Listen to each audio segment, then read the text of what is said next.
The metal shackles around Marcus Kane's wrists hummed with alien energy, designed to suppress even the strongest human physiology. He sat motionless in the cramped detention cell aboard the Zephyrian battle cruiser, his breathing steady despite the circumstances.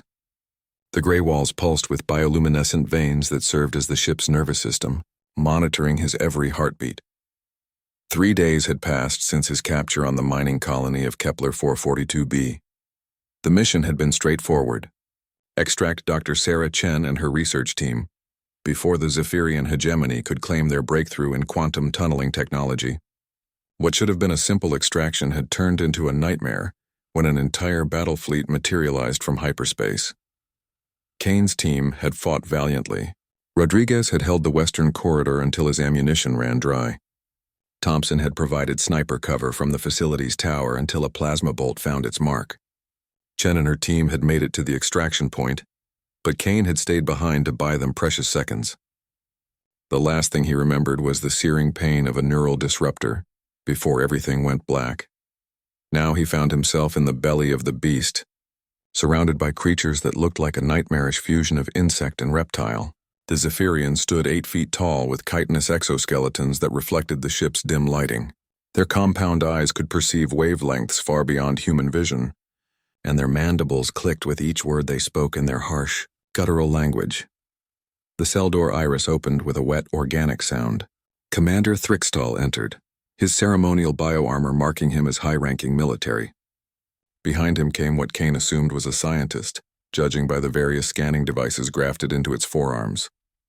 The Zephyrian commander's translator box crackled to life as he approached the energy barrier separating them. Human designation, Marcus Kane, Navy SEAL Team 6, Thrixtal's mechanical voice announced. Your species continues to fascinate our xenobiological division. Such primitive physiology, yet you destroyed 3 of our assault craft during capture. Kane remained silent, maintaining eye contact with the alien commander. He had been trained to resist interrogation, but this was unlike anything in the manual. The Zephyrians had been expanding their territory for over 2 centuries, absorbing dozens of species into their collective. Humans were simply the latest addition to their catalog of conquest. The scientist stepped forward, its scanning devices whirring as they analyzed Kane's cellular structure. Commander, this specimen shows remarkable genetic optimization. Muscle density 40% above baseline. Bone structure reinforced with calcium phosphate compounds. Neural pathway efficiency at unprecedented levels. The humans have somehow accelerated their own evolution. Thrixtal's mandibles clicked, and what Kane had learned was their equivalent of laughter. Natural selection through warfare. How delightfully barbaric. Tell me, human, how many of your kind have we captured across the frontier worlds? Kane knew the answer. Intelligence estimates suggested over 10,000 human prisoners were scattered across Zephyrian prison ships and labor camps. Men, women, and children from the outer colonies that had fallen during the first wave of invasion, each one a reminder of humanity's failure to prepare for what lurked in the dark between stars. Your silence is noted, Thrixtal continued. Perhaps you believe rescue is coming. Your military scattered like prey animals when our fleet arrived at your homeworld's outer defenses. Earth trembles behind its planetary shields while we harvest your colonies one by one. The commander moved closer to the energy barrier, his compound eyes reflecting Kane's image dozens of times. You humans have a curious concept called hope. We have studied it extensively through your captured populations. It makes you resilient but ultimately foolish. Hope will not save your species from absorption into our collective. Kane finally spoke, his voice calm and measured. You talk about absorption, but I've seen your casualty reports. Humans don't absorb well, do they? The scientists' scanning devices paused their humming. Thrixtal's exoskeleton shifted colors, indicating agitation. Temporary setbacks. Your species will adapt to serve just as the others have. The Centaurians served willingly after their government surrendered. Kane continued. The Vegan traders negotiated their submission. But humans? We bite back. Every prison ship you've lost, every rebellion in your labor camps, every transport that's gone missing. You're not absorbing us. You're choking on us. Thrixtal's bioarmor flared with aggressive coloration. You speak of isolated incidents. Random violence from a dying species. Kane allowed himself a cold smile. Random? You really don't understand what you've caught, do you? I'm not just a soldier. I'm Navy SEAL Team 6. Do you know what that means in human military structure? The alien commander remained silent, but Kane could see uncertainty in the rapid clicking of his mandibles. The SEAL continued. It means I'm one of maybe 300 humans alive with my specific training. Counterterrorism, hostage rescue, deep reconnaissance, assassination. We're the ones they send when conventional forces aren't enough. Your military designations are irrelevant, Thrixtal replied, but his translator's voice carried less conviction than before. Are they? Because right now, Earth's leadership knows exactly who you captured. They know my mission parameters, my extraction timeline, and most importantly, they know I'm alive. Kane leaned forward as much as his restraints allowed. In human military doctrine, we have a saying, no one left behind. They're not coming to rescue 10,000 colonists. They're coming for one Navy SEAL. The scientists' scanning devices began operating frantically, detecting elevated stress hormones in the Zephyrian commander. Thrixtal stepped back from the barrier, his exoskeleton cycling through colors of confusion and alarm. You attempt psychological warfare, he said. Your species lacks the technology to locate this vessel, much less assault a battlecruiser of this class. Kane's smile widened. Technology? Commander, you've been studying humans for months and you still don't understand us. We don't need superior technology. We need something you've never encountered in 2 centuries of conquest, and what is that, human? Creativity, Kane said softly. The willingness to try impossible things just to see what happens. Your species conquered through overwhelming force and superior numbers. You've never faced an enemy that improvises, adapts, and overcomes through pure audacity. The cell fell silent except for the ship's organic humming. Thrixtal and his scientist exchanged rapid clicks in their native language before the commander turned back to Kane. You will remain here while we verify your claims. If your military comes, they will find only empty space and recycled atmosphere. As the aliens departed, Kane settled back against the cell wall. He had planted the first seed of doubt in their minds. The Zephyrians were like most apex predators, supremely confident until they encountered something that didn't follow the established patterns. They had conquered species that fought conventionally, negotiated reasonably, or surrendered logically. They had never faced humans who fought dirty. The interrogation chamber aboard the Zephyrian battlecruiser reeked of fear and desperation. Kane had been moved here 12 hours after his conversation with Commander Thrixtal. His energy shackles upgraded to full neural suppressors that sent periodic jolts through his nervous system. The aliens were taking no chances. Kane studied his new surroundings with professional interest. The chamber walls were lined with biotechnology that pulsed in rhythm with unseen processors, likely recording every micro-expression and biological response. Suspended from the ceiling hung various torture implements that seemed grown rather than manufactured, their organic surfaces glistening with unknown fluids. The door dilated to admit 3 Zephyrians. Commander Thrixtal entered first, followed by the scientist from before and a new figure whose bio-armor was black as deep space. This third alien carried an aura of casual menace that Kane recognized immediately. An interrogation specialist, Human Kane, Thrixtal announced through his translator. Allow me to introduce Pain-Giver Vashka. In 2 centuries of conquest, no subject has withstood his methods for more than 6 standard hours. Vashka moved with predatory grace, his black exoskeleton shifting patterns as he circled Kane's restraint chair. When he spoke, his translator carried tones that seemed designed to induce psychological distress. I have studied your species extensively since our first contact. Humans possess remarkable pain tolerance, but everyone breaks eventually. Kane maintained steady eye contact with the interrogator. I've got some experience with pain myself. Bring it on. The pain-giver's mandibles clicked in what might have been amusement. From his bio-armor, he extracted a device that resembled a living starfish with crystalline neural interfaces at each appendage. This creature feeds on neural activity. It will attach to your spinal column and slowly consume your memory engrams while keeping you conscious. The process typically takes 14 hours. Charming, Kane replied, but I think you're missing the bigger picture here.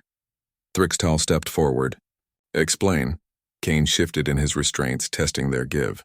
The shackles held firm, but he noted the slight delay in their energy pulse cycle. You're so focused on what I might know that you're ignoring what I represent. Commander, how many human military personnel have you captured alive? The scientist consulted readings from his grafted displays. Across all operations, approximately 437 combat personnel. Most died during initial engagement rather than surrender. And how many Navy SEALs? Silence filled the chamber. Thrickstall's compound eyes focused intently on Kane as the implications sank in. You are claiming to be unique among our prisoners. Not claiming. Stating fact. Kane leaned back in his chair with apparent casualness. SEALs don't get captured. We complete the mission or we die trying. The fact that I'm sitting here means something went very wrong with your intelligence. Vashka placed the neural parasite on a nearby bio table where it writhed hungrily. You suggest we were manipulated? Kane nodded slowly. Think about it. A small human team attempts to extract scientists from a heavily defended mining facility. No backup, no heavy weapons, no extraction plan beyond a single shuttle. Either we're incredibly stupid or you intended to be captured, Thrickstall finished, his bio-armor cycling through colors of alarm. Now you're getting it. Question is, why would Earth's most elite military unit sacrifice one of their own? What could be worth trading a Navy SEAL to alien torturers?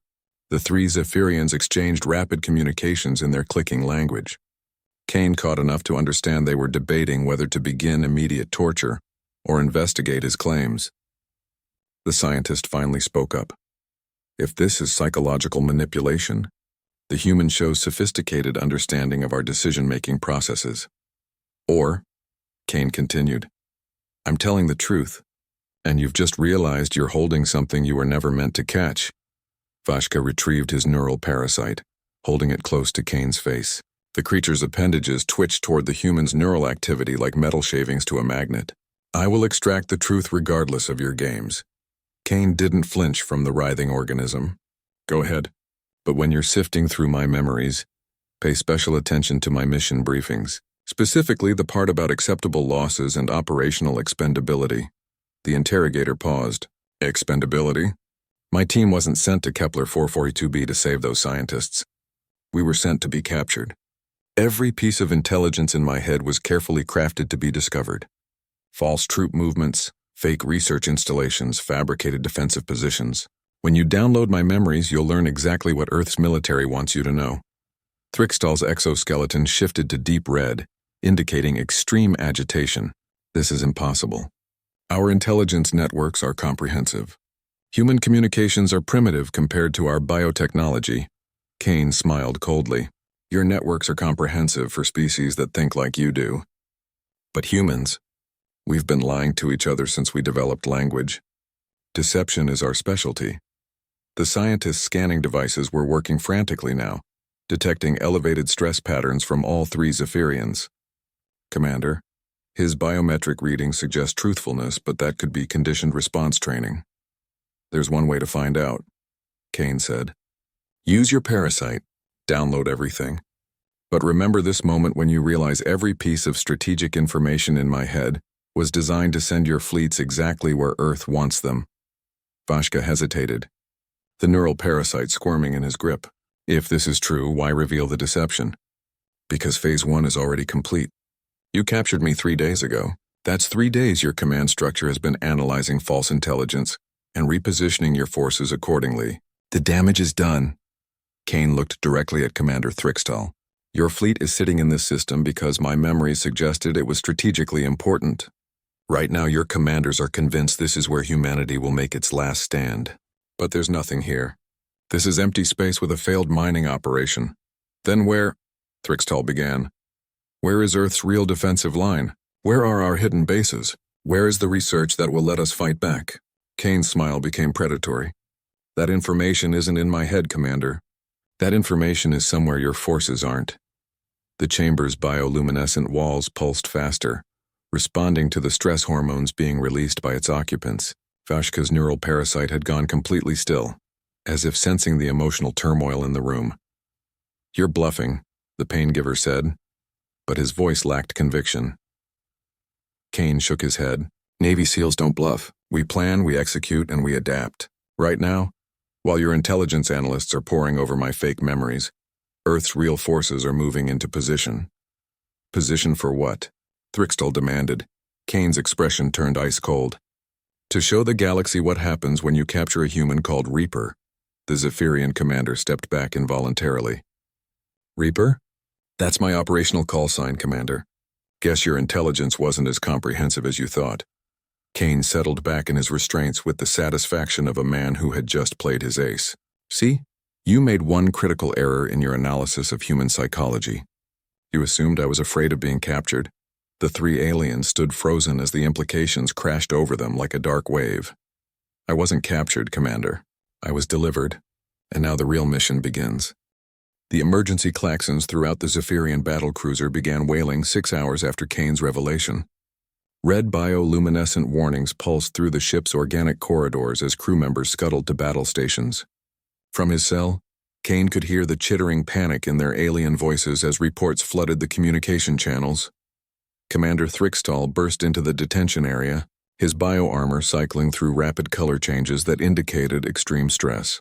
Behind him followed a contingent of guards whose weapons were now trained directly on Kane, despite the energy barriers and neural suppressors. "What have you done?" Thrixtall demanded, his translator crackling with static from his agitated state. Kane looked up from where he had been performing subtle isometric exercises to maintain muscle tone. "I've been sitting in this cell for the past 6 hours. What's got you so worked up, Commander?" The Zephyrian leader's compound eyes fixed on Kane with unmistakable hatred. "3 of our outer patrol vessels have gone silent. Long-range sensors detected massive energy signatures near the system's edge before losing contact. Sounds like you have a problem," Kane replied with studied indifference. Thrixtall slammed his primary appendage against the cell's control panel, causing the energy barrier to flicker momentarily. "Our deep space monitoring stations are reporting impossible readings. Ships appearing and disappearing from sensor range using technology we don't recognize." Kane allowed himself a small smile. "Maybe your sensors need recalibration. The energy signatures match no known propulsion systems in our databases. Vessels appearing to fold spacetime itself, moving without traditional thrust mechanisms. This is beyond current human capabilities, is it?" Kane asked quietly.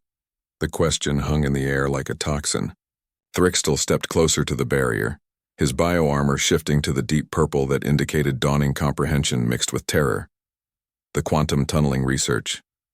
Dr. Chen's team. You didn't evacuate them to save the research. You evacuated them to complete it." Kane's smile widened. "Now you're thinking like a strategist instead of a conqueror." The ship shuddered as something massive passed nearby, causing the organic walls to flex and the bioluminescent veins to dim momentarily. Emergency reports flooded the communication channels in the Zephyrian's rapid clicking language. "Commander," a technician's voice crackled through the intercom. "Unknown vessels decloaking throughout the system. Configuration unlike anything in our tactical databases. They're not using conventional stealth technology." Thrixtall's mandibles clicked rapidly as he processed the implications. "Quantum displacement. You've developed functional space-time manipulation."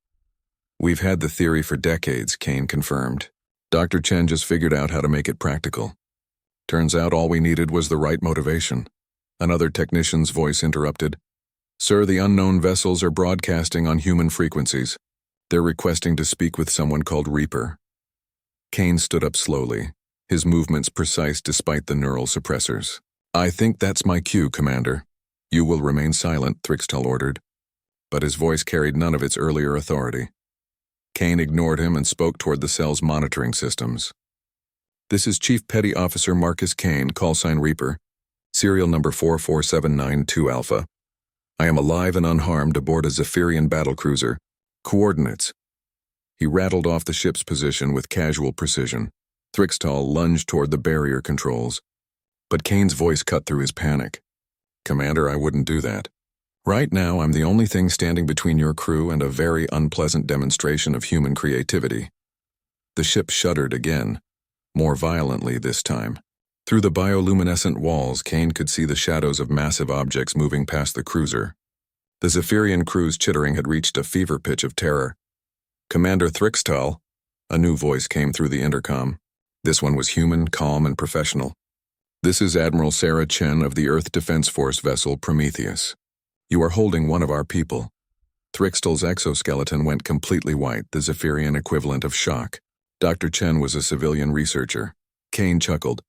Dr. Chen was also a former Navy engineer before she went into quantum research. Funny how personnel files can be incomplete when you need them to be. Admiral Chen's voice continued. Chief Kane, report your status. Alive and ready for extraction, Admiral. The intel package has been delivered successfully. Understood. Commander Thrixtal, you have 60 seconds to release Chief Kane and prepare to be boarded. The Zephyrian commander found his voice. This is a sovereign vessel of the hegemony. You have no authority here. Chen's response was ice cold. Commander, you are currently surrounded by 12 Earth Defense Force vessels equipped with quantum displacement drives. Your fleet is scattered across 3 star systems chasing false intelligence. Your backup is 18 hours away at best. I suggest you reconsider your definition of sovereignty. Kane watched Thrixtal's bioarmor cycle through colors of confusion, rage, and finally resignation. The commander turned to his guards and clicked rapid orders in their native language. They're preparing to release you, Kane observed. Smart choice. This changes nothing, Thrixtal said. 12 ships cannot stand against the full might of the hegemony. Kane shook his head. Commander, you still don't understand. This isn't about 12 ships. This is about what 12 ships represent. The energy barriers around Kane's cell deactivated with a wet organic sound. He stretched his arms as the neural suppressors powered down. Feeling sensation returned to his extremities. You see, the hegemony has been conquering species for 2 centuries. You have a pattern. Overwhelming force, rapid expansion, absorption of useful technologies and populations. It's worked perfectly against every species you've encountered. Kane stepped out of his cell, causing the Zephyrian guards to raise their weapons nervously. He ignored them completely. But humans learned something during our history that apparently didn't come up in your research. We learned that sometimes the best defense isn't to fight the enemy's strength. Sometimes you let them overextend, then you hit them where they're weak. The ship shuddered as docking clamps engaged with the hull. Human voices could be heard in the corridors as boarding teams moved through the vessel with military precision. While your fleets were scattered chasing my false intelligence, Earth wasn't building a defensive line. We were building something else entirely. Quantum displacement technology doesn't just let you move ships instantly across space. It lets you move anything anywhere at any time. Thrixtal's compound eyes widened as understanding dawned. The colonies. Our occupied territories. Kane nodded grimly. Every prison camp, every labor installation, every administrative center. Right about now, your garrison commanders are discovering that their prisoners have vanished, and their facilities are full of very angry human Marines. The first Earth soldiers entered the detention area, their advanced armor incorporating quantum displacement technology that let them appear to step through solid matter. They moved with the fluid precision of elite forces. Securing the area in seconds, Chief Kane, the lead soldier said, removing her helmet to reveal Lieutenant Colonel Rebecca Hayes. Good to see you in one piece. Good to be seen, Colonel. Package delivered successfully. Hayes nodded and turned to Commander Thrixtal. Sir, you're being transferred to Admiral Chen for debriefing. I trust you'll be cooperative. As they prepared to leave, Kane paused beside the Zephyrian commander. You wanted to know about human psychology, Commander. Here's your lesson. We don't fight fair. We don't fight honorably. We fight to win. Thrixtal's bioarmor had settled into the gray of defeat. Your species will destroy itself with such methods. Kane considered this for a moment. Maybe, but first we're going to save it.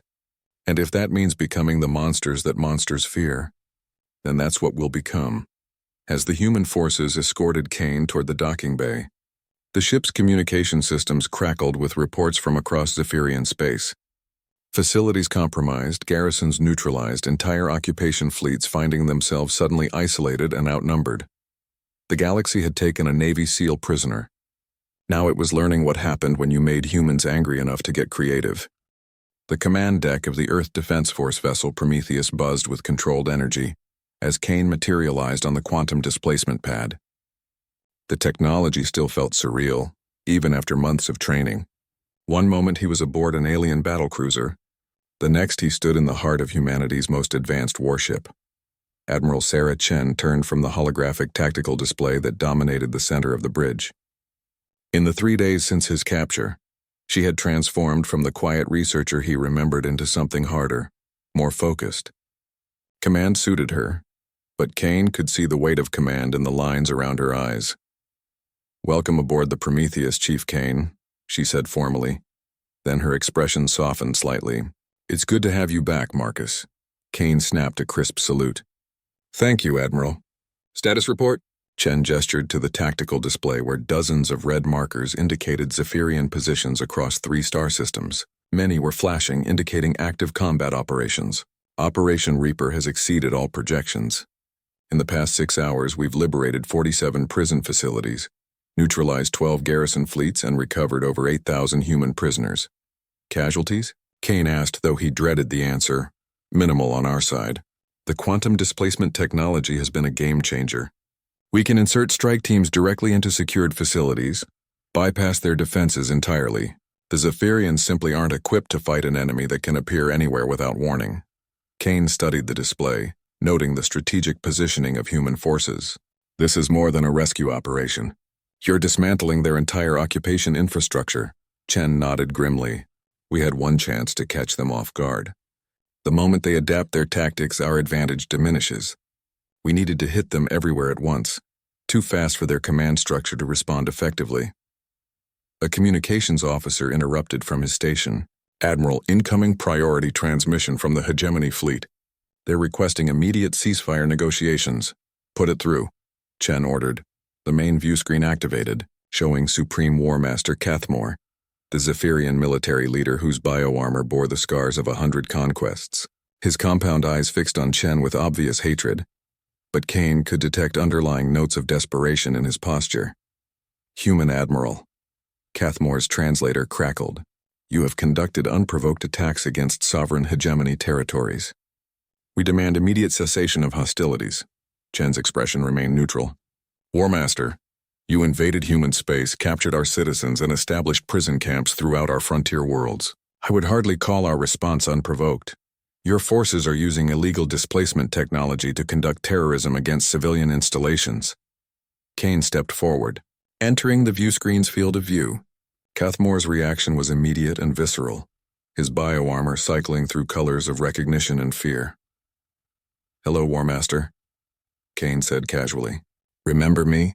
I'm the human you thought was helpless in your interrogation chambers.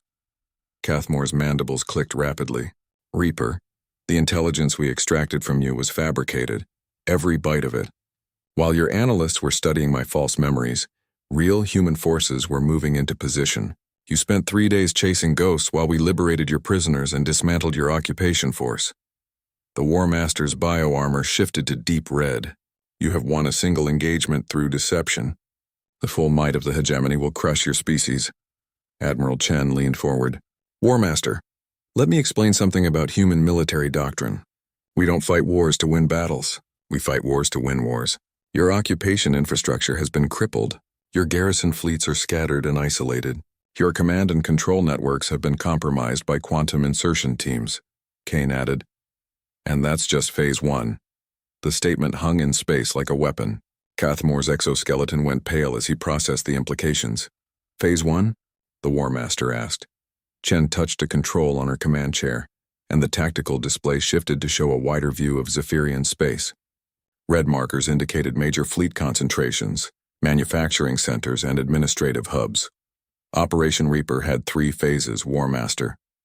Phase 1 was liberation of human prisoners and disruption of your occupation forces. That's complete. Phase 2 involves strategic elimination of your forward logistics and manufacturing capabilities. As if summoned by her words, new markers began appearing on the display, blue human signatures materializing deep within Zephyrian territory, far behind their defensive lines. Impossible, Cathmore breathed. Our core systems are protected by overlapping defensive networks. No conventional force could penetrate that deeply. Kane smiled coldly. You keep using that word conventional. I don't think it means what you think it means. The communication channel filled with panicked reports in the Zephyrian language as their deep space monitoring, stations detected impossible energy, signatures throughout their core territories. Kane didn't need translation to understand that their entire strategic situation had just shifted. Your quantum displacement technology has a limited range, Cathmore insisted, but his voice carried no conviction. Admiral Chen stood, her presence commanding the bridge's attention. War Master, you've been thinking about our technology in terms of ship-to-ship transportation. That's not what we built. We built a gateway system. Dr. Chen's research didn't just solve personal displacement. It solved instantaneous transportation across galactic distances. Kane watched as understanding dawned in the War Master's compound eyes. Which means we can put a strike team anywhere in the galaxy at any time, without warning or preparation. Your defensive strategy relied on distance and early warning, Chen continued. You positioned your fleets to intercept approaching threats, protected your core worlds with overlapping sensor networks. But what happens when the threat materializes inside your defenses? New reports flooded Cathmore's communication channel, manufacturing centers under attack, administrative hubs compromised, supply depots destroyed. The careful infrastructure that had supported 2 centuries of expansion was being systematically dismantled by forces that appeared and disappeared like ghosts. This is terrorism, Cathmore accused. Kane shook his head. No, War Master. This is asymmetric warfare. You brought overwhelming force to bear against human colonies. We're bringing surgical precision to bear against your strategic capabilities. Different approaches to the same goal. Which brings us to Phase 3, Admiral Chen said quietly. The tactical display shifted again, this time focusing on the Zephyrian homeworld and its surrounding systems, the heavily defended core of their empire, protected by their most advanced fleets and defensive installations. Cathmore's bioarmor went completely white. You wouldn't dare. We're not going to attack your homeworld, War Master, Chen said. We're going to offer you a choice. Kane stepped closer to the view screen. Here's the deal. You have 12 hours to begin withdrawing all hegemony forces from human space. Every ship, every garrison, every administrative presence gone. And if we refuse? Admiral Chen's expression became stone cold. Then we demonstrate what happens when humans get serious about ending a threat. War Master, you've spent 2 centuries conquering species that fought conventionally. You've never faced an enemy that can strike your homeworld while your fleets are still parsing the initial threat assessment. Kane added, We've spent the last 3 days proving that your defenses are meaningless against quantum displacement technology. Don't make us prove what we can do with unrestricted rules of engagement. The communication channel fell silent except for the distant sounds of panic from Zephyrian command centers. Finally, Cathmore spoke. 12 hours is insufficient for complete withdrawal. Our forces are scattered across dozens of systems. Then you'd better start issuing orders, Kane replied. Because in 12 hours and 1 minute we stop playing nice. Chen cut the communication channel, leaving the bridge in tense silence. Kane turned to her with a questioning look. Are we really prepared for Phase 3? He asked quietly. Admiral Chen's expression was grim. Marcus, we're prepared for things that would give you nightmares. Let's hope the Zephyrians are smart enough that we never have to show them. 11 hours and 47 minutes after the ultimatum, Kane stood in the Prometheus's Quantum Intelligence Center, monitoring Zephyrian military communications across their empire. The massive holographic display showed a galaxy-wide, tactical situation that was shifting by the minute as hegemony forces began their withdrawal from human space. The Bidor's Intelligence Center was a marvel of human engineering combined with captured alien technology. Quantum displacement nodes allowed real-time monitoring of communications across vast distances, while advanced translation algorithms parsed the rapid clicking of Zephyrian military coordination. Admiral, Communications Officer Lieutenant Torres called out, We're seeing massive fleet movements in the Rigel sector. Hegemony battle groups are abandoning forward positions and falling back toward their core territories. Admiral Chen studied the tactical readouts with professional interest. Compliance rate? Approximately 73% of identified hegemony forces have begun withdrawal procedures. The remainder appear to be either isolated units that haven't received orders or hardline commanders refusing to comply. Kane highlighted several red markers on the display. These 3 garrison fleets in the Vega system are maintaining position. Their commander is War Captain Zethrak, known for aggressive tactics and rigid adherence to hegemony doctrine. Chen nodded grimly. Old-school conqueror, probably sees withdrawal as personal humiliation. Lieutenant Torres, open a channel to the Vega system. The main communication screen activated, showing the chitinous features of War Captain Zethrak. His bioarmor bore the ceremonial scars of dozens of conquered worlds, and his compound eyes blazed with fanatic determination. Human Admiral, Zethrak's translator announced, I do not recognize your authority to demand withdrawal from conquered territories. The Vega colonies belong to the hegemony by right of conquest. Admiral Chen's voice remained calm and professional. War Captain, Supreme War Master Cathamore has authorized general withdrawal from human space. Your position is no longer tenable. Cathamore has been compromised by human deception. I will not abandon territories that cost hegemony blood to acquire. Kane stepped into view of the communication pickup. War Captain Zethrak. I'm Chief Petty Officer Marcus Kane, callsign Reaper. We've met before, haven't we? The War Captain's bioarmor shifted through colors of recognition and anger. The human prisoner who escaped from the mining facility on Kepler 442b. You killed 43 hegemony warriors during your extraction. 37, Kane corrected. But who's counting? The point is, you know what I'm capable of when I'm cornered. Right now, I'm not cornered. I'm hunting. Zethrak's mandibles clicked aggressively. Your psychological warfare is ineffective, human. My fleets control 3 star systems and 17 colonial installations. You cannot threaten forces of this magnitude. Admiral Chen leaned forward. War Captain, our quantum displacement technology allows us to insert strike teams directly onto your command vessels. We could end this conversation by materializing a boarding party on your bridge. Bridge defenses would repel any boarding attempt. Kane smiled coldly. Would they? Because we're not talking about boarding your bridge, War Captain. We're talking about materializing inside your bridge. Past your shields, past your armor, past your defenses, directly into your command center. The War Captain's exoskeleton shifted to pale green, indicating uncertainty. Such precision is impossible. The energy requirements alone would be prohibitive. Lieutenant Torres, Chen said quietly. Demonstrate quantum precision targeting. Torres's fingers danced across her console, and suddenly a small metallic sphere materialized on the command bridge of Zethrak's flagship, clearly visible on the communication screen. The sphere pulsed with soft blue light before disappearing again. Harmless marker beacon, Kane explained as the War Captain stared at the spot where the object had appeared. But it could just as easily have been an antimatter charge, or a boarding party, or something much worse. Zethrak's bioarmor was cycling rapidly through colors of alarm and confusion. You violated the integrity of my flagship's bridge. That should be impossible. Admiral Chen stood, her presence commanding attention across the quantum communication link. War Captain, you have 13 minutes to begin withdrawal procedures. If you refuse, we will demonstrate exactly how precise our targeting can be. You threatened to murder me in violation of civilized warfare protocols. Kane laughed harshly. Civilized warfare? War Captain, your forces enslaved human colonists, conducted biological experiments on prisoners, and used civilian populations as labor. You lost any claim to civilized treatment the moment you decided humans were resources to be harvested.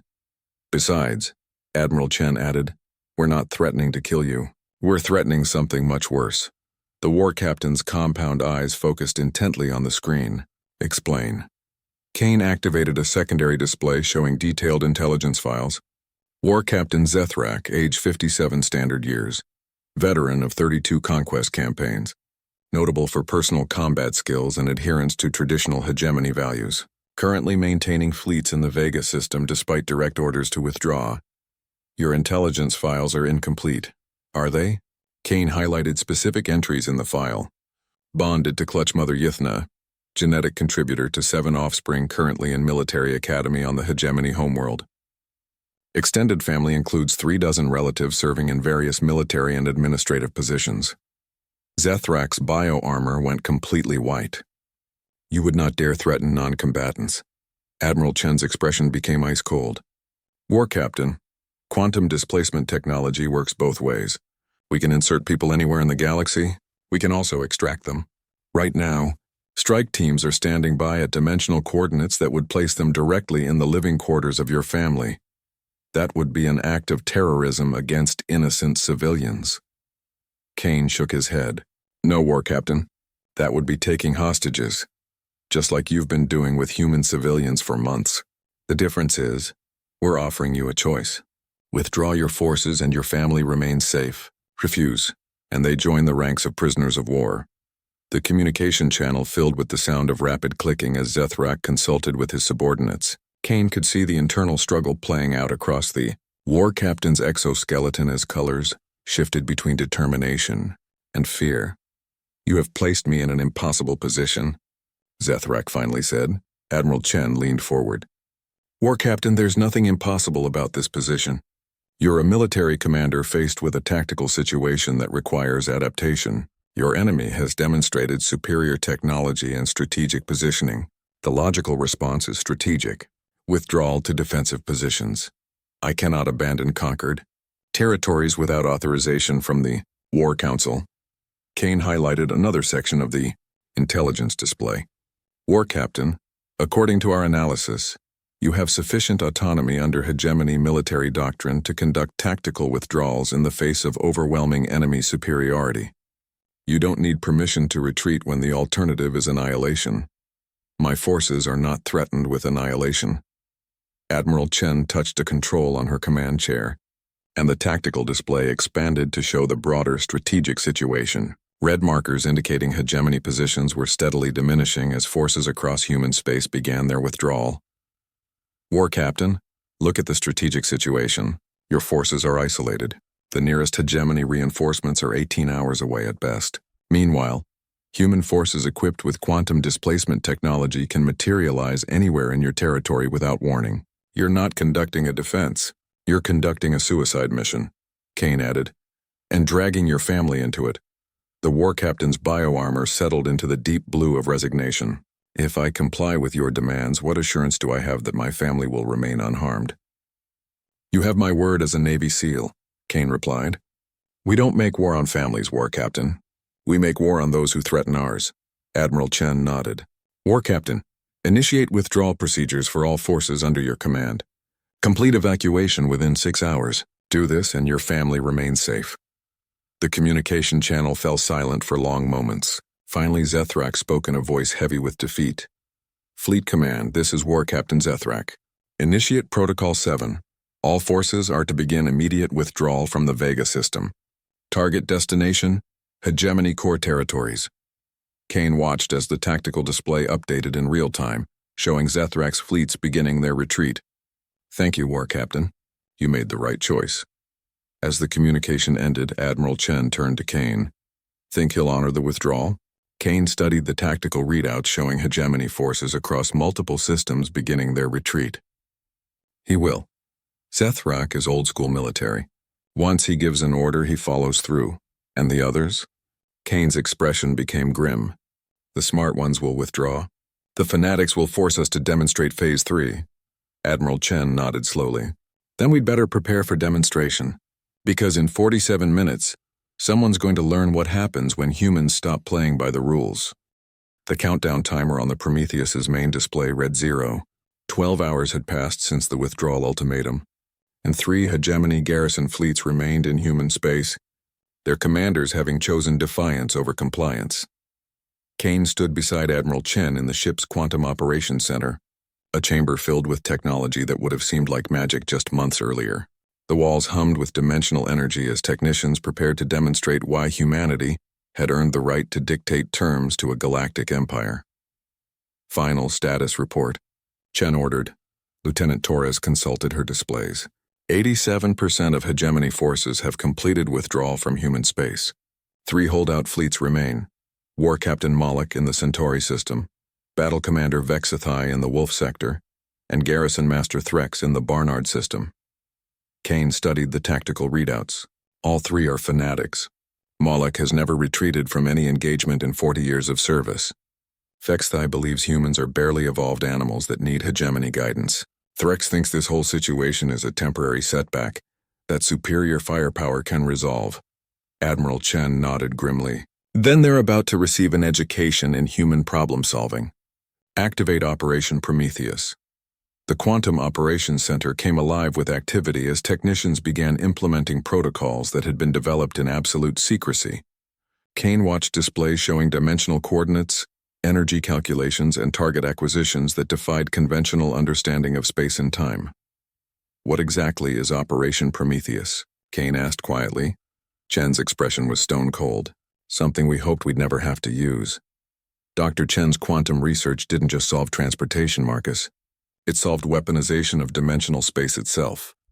Before Kane could ask for clarification, the main communication screen activated.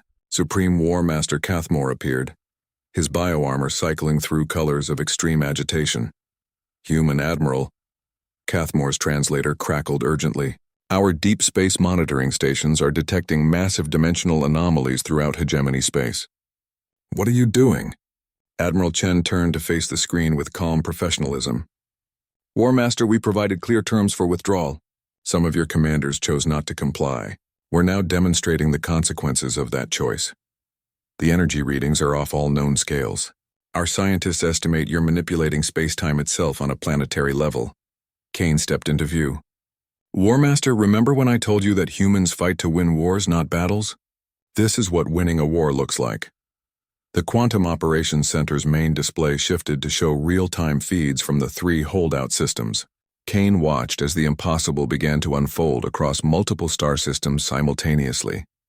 In the Centauri system, War Captain Malek's flagship suddenly found itself surrounded by what appeared to be empty space. His fleet of 200 vessels was still there, still functional, but the star they had been orbiting was gone. Not destroyed, not dimmed, simply absent. Impossible, Cathmore breathed as he watched the feeds. You cannot simply remove a star from a solar system. Admiral Chen's voice remained eerily calm. We didn't remove it, War Master. We displaced it. The star is still there, just 27 light-years to the left of where it used to be. Along with its planets, its gravitational field, and everything else in that system except for War Captain Malek's fleet. Kane added, Malek's ships now occupy a volume of space that contains exactly nothing. No star for power collection. No planets for resources, no navigational references for hyperspace jumps. They're effectively stranded in an empty bubble of space-time.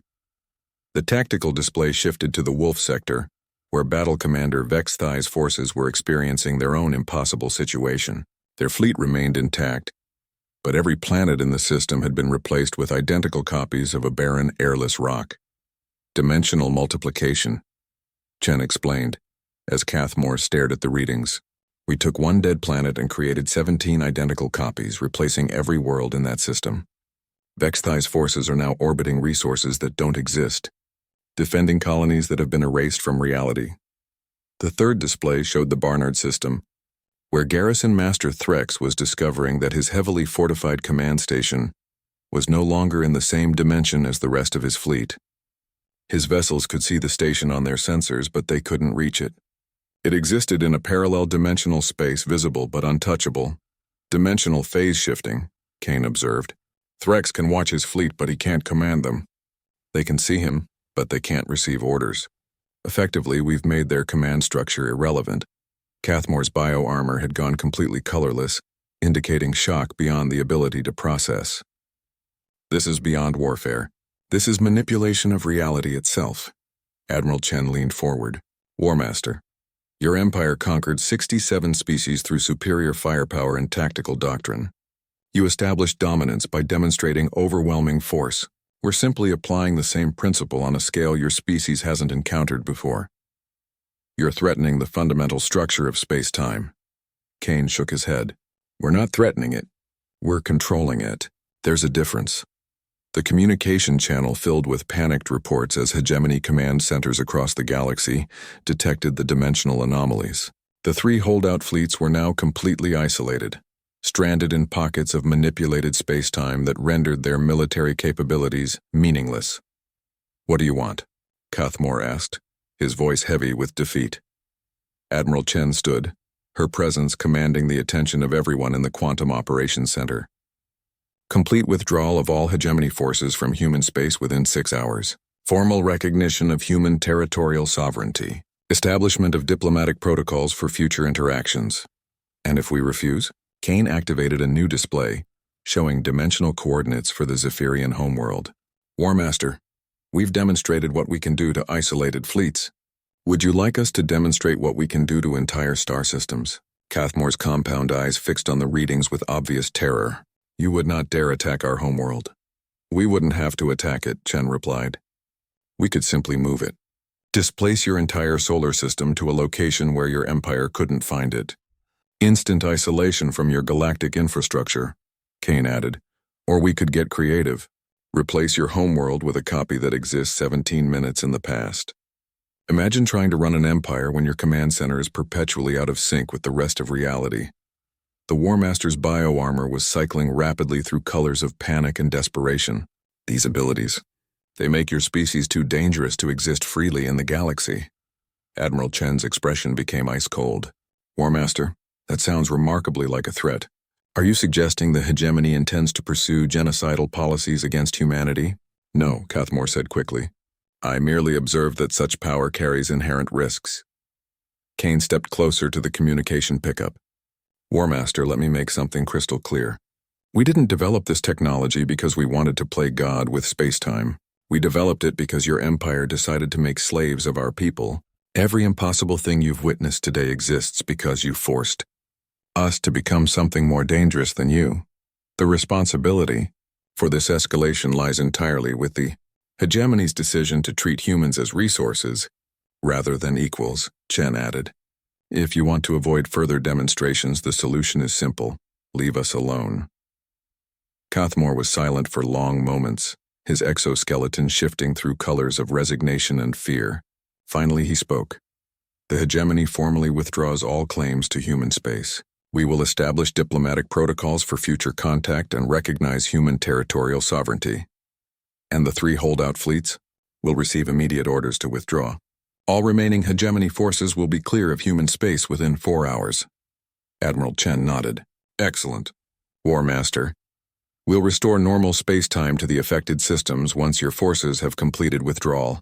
Consider this a demonstration of good faith. As the communication ended, Kane turned to Chen with a questioning look.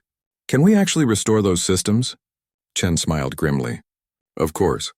The dimensional manipulations are temporary, but they don't need to know that.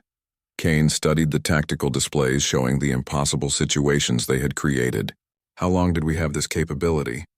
The theoretical framework existed for weeks, but we only achieved practical implementation yesterday. You were captured at exactly the right moment to provide distraction while we completed the final tests. And if the technology had failed, Chen's expression became somber. Then we would have been facing a galactic empire with conventional weapons and a lot of righteous anger. Fortunately, Dr. Chen's team proved that humans really can rewrite the laws of physics when sufficiently motivated. Kane watched as the tactical display, updated to show hegemony forces throughout human space, beginning immediate withdrawal. The impossible had become routine, and humanity had earned its place among the stars through sheer audacity. So what happens now? He asked. Admiral Chen looked out at the stars beyond the viewports. Now we discover what kind of species we've become, and whether the galaxy detected the dimensional anomalies. The 3 holdout fleets were now completely isolated, stranded in pockets of manipulated space-time that rendered their military capabilities meaningless. What do you want? Cathmore asked, his voice heavy with defeat. Admiral Chen stood, her presence commanding the attention of everyone in the Quantum Operations Center. Complete withdrawal of all hegemony forces from human space within 6 hours. Formal recognition of human territorial sovereignty. Establishment of diplomatic protocols for future interactions. And if we refuse, Kane activated a new display showing dimensional coordinates for the Zephyrian homeworld. War Master, we've demonstrated what we can do to isolated fleets. Would you like us to demonstrate what we can do to entire star systems? Cathmore's compound eyes fixed on the readings with obvious terror. You would not dare attack our homeworld. We wouldn't have to attack it, Chen replied. We could simply move it. Displace your entire solar system to a location where your empire couldn't find it. Instant isolation from your galactic infrastructure. Kane added. Or we could get creative.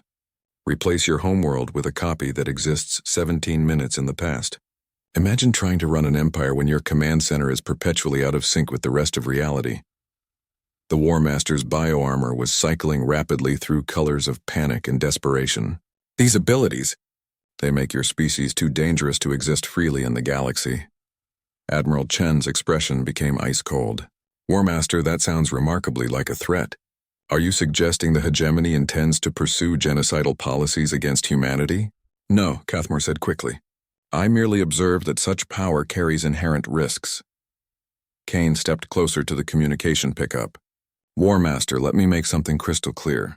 We didn't develop this technology because we wanted to play God with space-time. We developed it because your empire decided to make slaves of our people. Every impossible thing you've witnessed today exists because you forced us to become something more dangerous than you. The responsibility for this escalation lies entirely with the hegemony's decision to treat humans as resources, rather than equals, Chen added. If you want to avoid further demonstrations, the solution is simple. Leave us alone. Cathmore was silent for long moments, his exoskeleton shifting through colors of resignation and fear. Finally, he spoke. The hegemony formally withdraws all claims to human space. We will establish diplomatic protocols for future contact and recognize human territorial sovereignty. And the 3 holdout fleets will receive immediate orders to withdraw. All remaining hegemony forces will be clear of human space within 4 hours. Admiral Chen nodded. Excellent. War Master, we'll restore normal space-time to the affected systems once your forces have completed withdrawal. Consider this a demonstration of good faith. As the communication ended, Kane turned to Chen with a questioning look. Can we actually restore those systems? Chen smiled grimly. Of course. The dimensional manipulations are temporary, but they don't need to know that. Kane studied the tactical displays showing the impossible situations they had created. How long did we have this capability? The theoretical framework existed for weeks, but we only achieved practical implementation yesterday. You were captured at exactly the right moment to provide distraction while we completed the final tests. And if the technology had failed, Chen's expression became somber. Then we would have been facing a galactic empire with conventional weapons and a lot of righteous anger. Fortunately, Dr. Chen's team proved that humans really can rewrite the laws of physics when sufficiently motivated. Kane watched as the tactical display updated to show hegemony forces throughout human space beginning immediate withdrawal. The impossible had become routine, and humanity had earned its place among the stars through sheer audacity. So what happens now, he asked. Admiral Chen looked out at the stars beyond the viewports. Now we discover what kind of species we've become, and whether the galaxy is ready for it.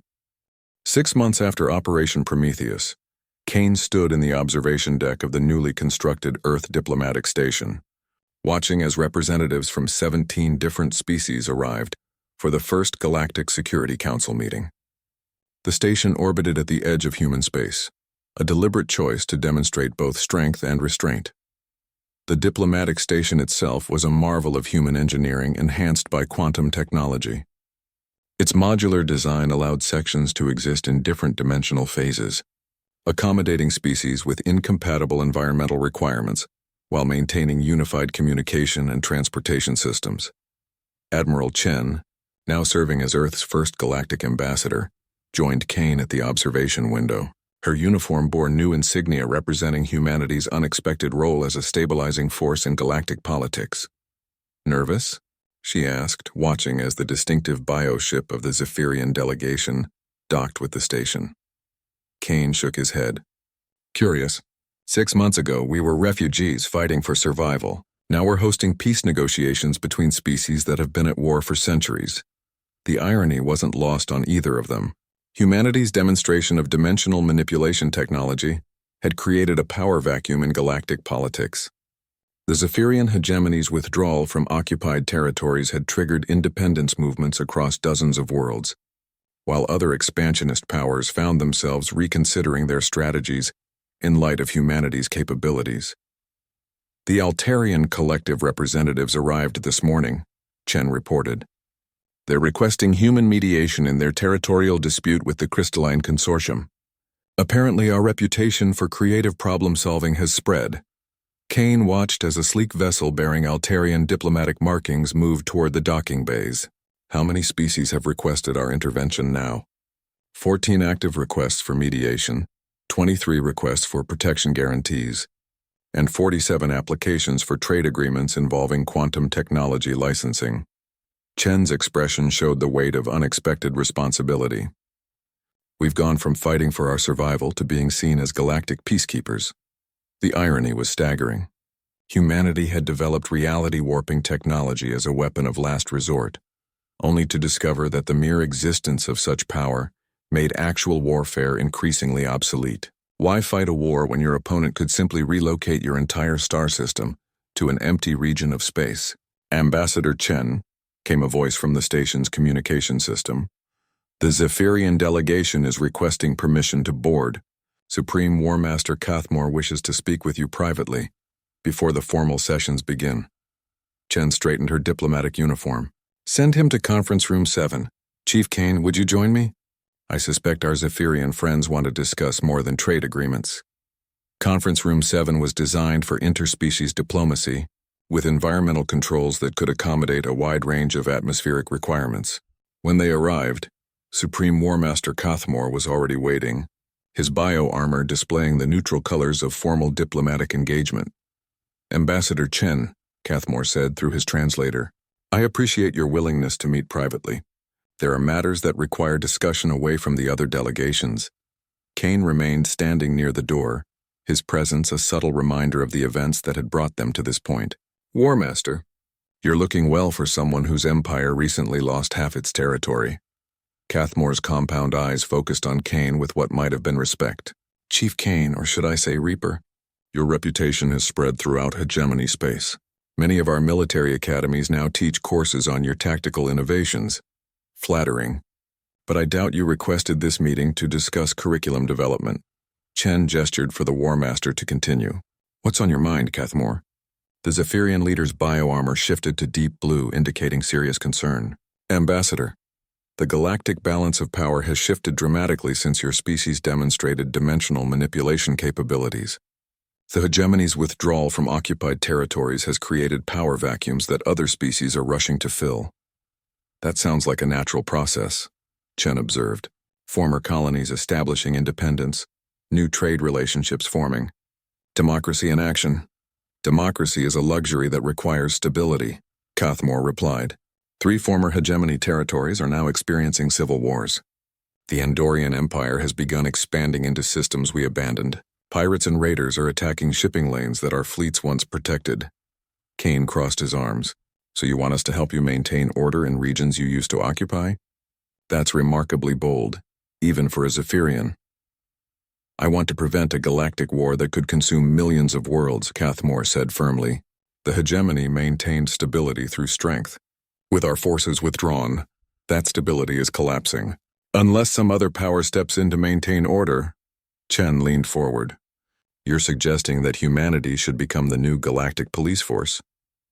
I'm suggesting that humanity is the only species with both the capability and the credibility to prevent catastrophic warfare.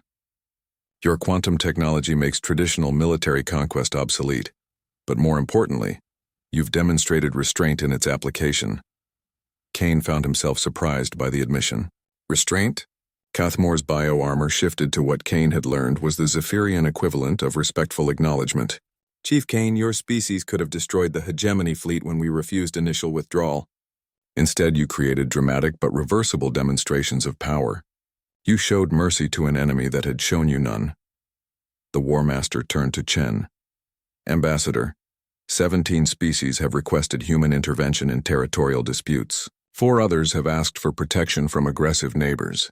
The galaxy is looking to your species for leadership because you've proven that power doesn't necessarily corrupt. Chen considered this carefully. And what does the hegemony gain from supporting human leadership? Survival, Cathmore said bluntly. The alternative to human stabilization is a free-for-all that will consume resources and populations across the galaxy. The hegemony would rather cooperate with a benevolent hegemon than face annihilation in a multi-species war. Kane walked to the conference room's viewport, looking out at the diverse fleet of diplomatic vessels. 6 months ago, you were torturing me in an interrogation chamber. Now you're asking us to become galactic peacekeepers. That's quite a shift in perspective. 6 months ago, I believed the hegemony's strength made us invincible. You taught me that strength without wisdom is merely brutality. Your species has demonstrated both power and restraint. That combination is rare in galactic history. Ambassador Chen stood, her decision clearly forming. War Master, the Earth government will consider your proposal, but understand that any human involvement in galactic security will be based on principles that your empire historically opposed. Voluntary cooperation, respect for species autonomy, and proportional response to threats. Those principles are acceptable to the hegemony, Cathmore replied. We prefer predictable rules to chaotic warfare. As the formal diplomatic sessions began, Kane found himself reflecting on the strange turns of fate that had brought them to this point. A single Navy SEALs capture had triggered a chain of events that fundamentally altered the balance of power in the galaxy. The first session focused on establishing protocols for trade route security. The second addressed territorial disputes between the Altarian Collective and 3 neighboring species. By the third session, it was clear that humanity had become the de facto mediator for galactic affairs. How did this happen? Kane asked Chen during a brief recess. We set out to rescue human prisoners and ended up becoming galactic peacekeepers. Chen smiled wryly. We demonstrated something the galaxy hadn't seen before.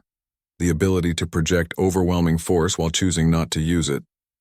That combination of capability and restraint is apparently irresistible to species, tired of living under the threat of conquest. Kane watched as diplomats from species that had been enemies for centuries worked together to draft security agreements. And now we're responsible for maintaining peace across hundreds of star systems. Not responsible for maintaining it, Chen corrected. Responsible for helping others maintain it themselves. There's a difference. As the diplomatic station's quantum communication systems carried the news of successful negotiations across the galaxy, Kane realized that Operation Prometheus had achieved something far greater than military victory. It had created the possibility of a galaxy where disputes were resolved through negotiation, rather than conquest, where power was measured by the ability to protect rather than destroy. The galaxy had taken a Navy SEAL prisoner and learned to fear the name Reaper. But in the end, what truly changed everything wasn't fear of human military capabilities. It was the discovery that humans could wield godlike power while choosing to remain recognizably human. 6 months later, as Kane prepared to return to Earth, he received a message from War Captain Zethrak, the Zephyrian officer who had initially refused withdrawal from the Vega system. The message was simple. Thank you for teaching us that strength and honor are not incompatible with mercy. Kane deleted the message,